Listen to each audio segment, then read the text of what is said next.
Hi everyone, this is Lisa Rangel, Chameleon Resumes, a premier executive resume writing company, and thank you so much for joining me today. Today we're going to talk about 3 unspoken realities that recruiters experience, but they don't necessarily want to say out loud. I'm doing this video because there are a lot of public-facing recruiters on LinkedIn. And believe me, it's awesome because I'd say in the last 2-3 years, there has never been such transparency as to what's going on behind the scenes in recruiting because of a lot of these front-facing recruiters. So I applaud you. I think you're awesome. And I'm glad that they're doing it. You know, and I say you and there because they may be watching, they may not be watching. So anyway, but I'm doing this video because those the ways of recruiting that are cited by those public-facing recruiters are not the way everyone recruits. And some of the ways other recruiters hire and go about doing their process are equally as effective for their organizations or within their careers, but they may not be as favorably accepted on a public-facing platform like LinkedIn. And so they're not necessarily doing videos about it because they don't want necessarily the backlash. And I don't say that to protect poor practices. I say this to protect unpopular practices that are effective and not inherently bad. Because if you understand maybe some of the reasons why these realities, these unspoken realities exist, I think the key is to understanding, because ultimately recruiters are just trying to get their job done, which is to ultimately get people hired.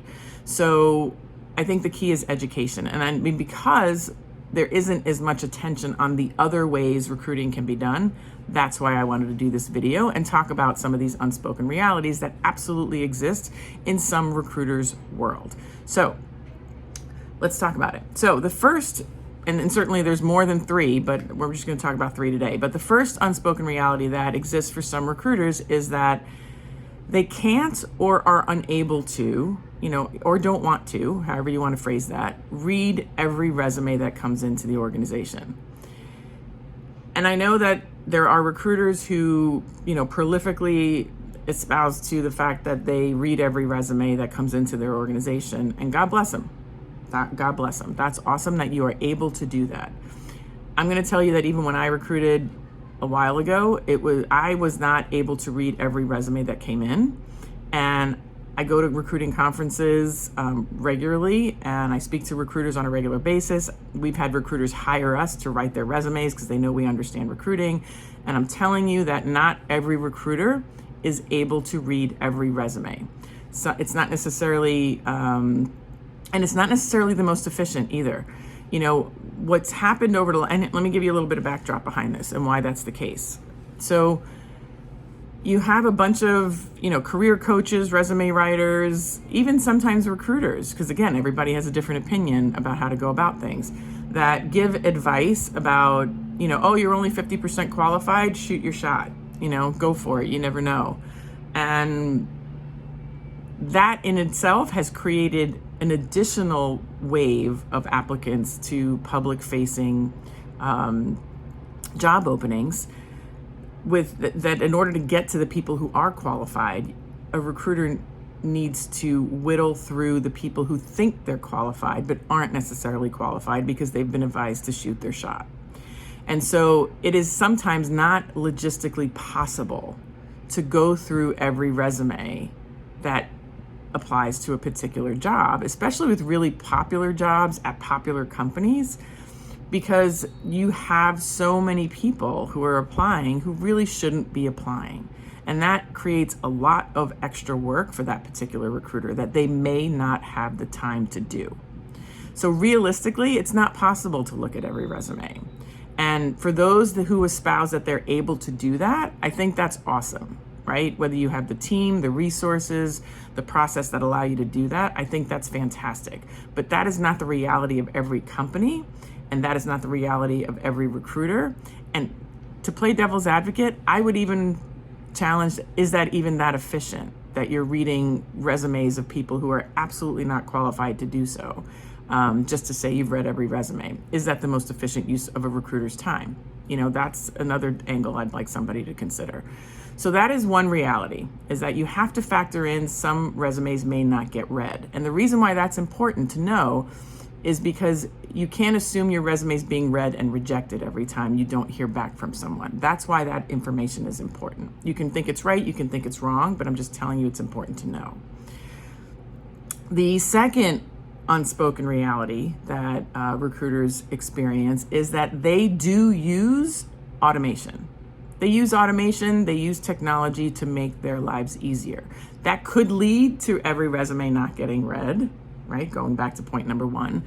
But it also helps them, the recruiters are stuck in this rock and hard place, moment where employees or potential employees, or candidates, I should say, candidates want to know immediately if they're hired or not. They want a fast process, but at the same time, they, want human interaction. And when you have, hundreds, if not thousands of people applying to a job, you may not get fast and good at the same time, right? So you may get good, but it may not be fast. And if you get fast, it may not be good, right? So in order for fast and good to happen even remotely close at the same time, you need automation to help you with that, whether that's filtering documents, whether that's setting up calls, whether that's using calendar links to set up appointments, whether that's doing a front screening of an automated, a video that gets then automated in its review, right?